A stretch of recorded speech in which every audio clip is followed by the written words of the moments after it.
Oséias 2, 1-5. Dizei a vossos irmãos Ami e a vossas irmãs Ruama: contendei com a vossa mãe. Contendei, porque ela não é minha mulher, e eu não sou seu marido. Para que ela afaste as suas prostituições da sua face, e os seus adultérios de entre os seus seios, para que eu não a deixe despida e a ponha como no dia em que nasceu, e a faça como um deserto, e a torne como uma terra seca, e a mata a sede. Até de seus filhos me não compadecerei, porquanto são filhos de prostituições.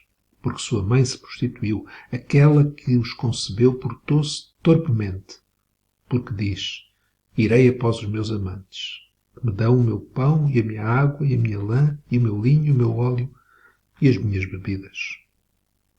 Deus mandou Oséias, o profeta Oséias, casar com uma mulher prostituta chamada Gomer, e com ela ter 3 filhos, 2 filhos e uma filha. Deus deu esta ordem a Oséias para que ele, como profeta, sentisse e experimentasse o que Deus sentia e experimentava em relação ao seu povo. Os nomes dos filhos estão aqui: 2, Ami, Roama. Os nomes tinham o significado do juízo que Deus ia trazer sobre o povo e que eles não podiam ser mais o seu povo. Tanto Oséias como Deus poderiam acabar com a relação que tinham. Deus diz aqui: ela não é minha mulher, eu não sou seu marido, até de seus filhos não me compadecerei. Isto porque ela diz: irei após os meus amantes. E Deus podia acabar com a relação com Israel, com o pacto que tinha, assim como Oséias podia acabar com a relação com Gomer. Mas Deus diz a Oséias que, apesar de tudo, ele vá e pague a Gomer como os seus amantes faziam. Ele devia pagar para ter a sua esposa. E dada a infidelidade do povo, Deus vai dizer, nos versos seguintes, 3 vezes, portanto. Ou seja, Deus vai dizer o que vai fazer em resultado deste casamento infiel.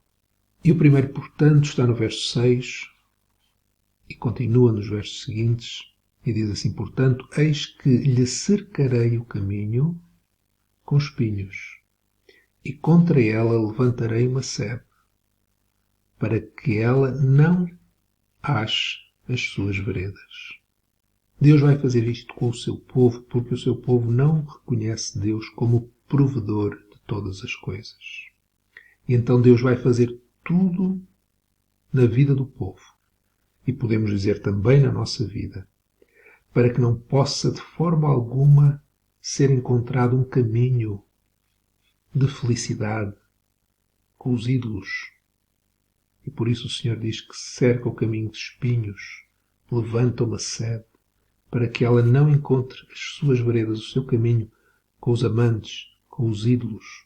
Isto para que o povo reconhecesse, e nós também possamos reconhecer, que não são os ídolos que nos dão coisa alguma. Israel achava que eram os ídolos que lhe davam o pão, a água, a lã, o linho, o óleo, as bebidas. Mas Deus vai se opor ao caminho do seu povo, como ele se opõe para que nós não possamos encontrar satisfação e pensar que alguma coisa os ídolos nos podem dar. Mas tudo vem do Senhor que nos ama. Então este é o primeiro, portanto. Mais à frente no versículo 9, o segundo, portanto. Portanto, tornarei a tirar o meu grão a seu tempo e o meu vinho no seu tempo determinado. E arrebatarei a minha lã e o meu linho que cobriam a sua nudez. Deus vai tirar do seu povo o que eles mais querem e buscam nos deuses: o pão, a água, a lã, o linho, o óleo, as bebidas. Ou seja, a prosperidade, a religiosidade, etc. E vai fazer com que todas essas coisas venham não em benefício, mas em tristeza e derrota. O Senhor vai tirar, vai arrebatar, no tempo determinado. E todas aquelas coisas que o povo buscava nos deuses, a prosperidade que eles procuravam nos deuses, nos ídolos, o Senhor vai tirar ou vai fazer com que elas venham, essas coisas venham, mas não com alegria, em benefício, mas em tristeza e derrota. E o terceiro, portanto, estão nos versos 14 a 16. E aqui vemos uma viragem naquilo que Deus vai dizer ao seu povo. Eis que eu a atrairei e a levarei para o deserto e lhe falarei ao coração. E lhe darei as suas vinhas dali e o vale de Acor por porta de esperança. E ali responderá como nos dias da sua mocidade e como no dia em que subiu da terra do Egito. E naquele dia, diz o Senhor, ela me chamará meu marido e não me chamará mais meu Baal. O Senhor promete atrair o seu povo, levá-lo para o deserto e ali falar-lhe ao coração e dar-lhe esperança, dar-lhe a sua misericórdia e restaurar a sua relação. Isto é, o seu povo não chamaria mais meu Baal, que significa Senhor, mas meu marido. Baal ou os Balaíns são deuses falsos, são ídolos. Deus diz que ela, seu povo, como uma esposa, não iria ter Deus mais como mais um Deus. Os Balaíns, que eram os ídolos, os deuses. E Deus não seria mais um Deus entre os seus amantes, mas Deus seria o seu único Deus. O povo do Senhor via o Senhor como um marido tirano, de quem, para obter algo, tinha que trabalhar, merecer, como fizeram os profetas de Baal com Elias no Monte Carmelo. Mas, pelo contrário, o Senhor queria que o seu povo se relacionasse com ele como um marido amoroso e não como Baal. Isto é, Deus queria que o seu povo o servisse, não por dever, por medo, nem por obrigação, mas por amor. Deus estava a chamar o seu povo para o amar como marido e não apenas o servir como Senhor. Podemos perguntar a nós mesmos se realmente amamos o Senhor, ou seja, quão valiosa é a palavra do Senhor para nós.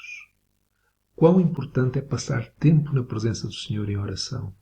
Quão valiosas e importantes são todas as outras coisas mais do que o Senhor na nossa vida.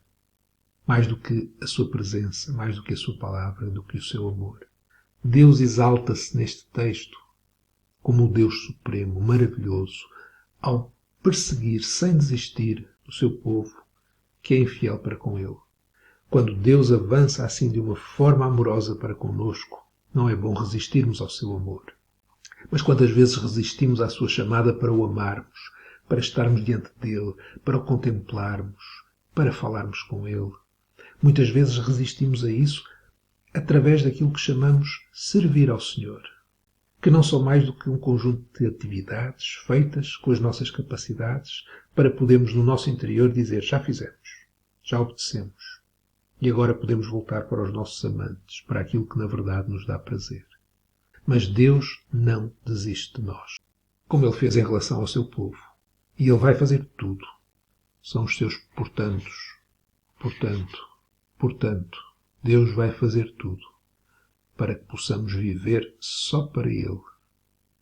E tudo o que fizermos é porque Ele primeiro fez em nós.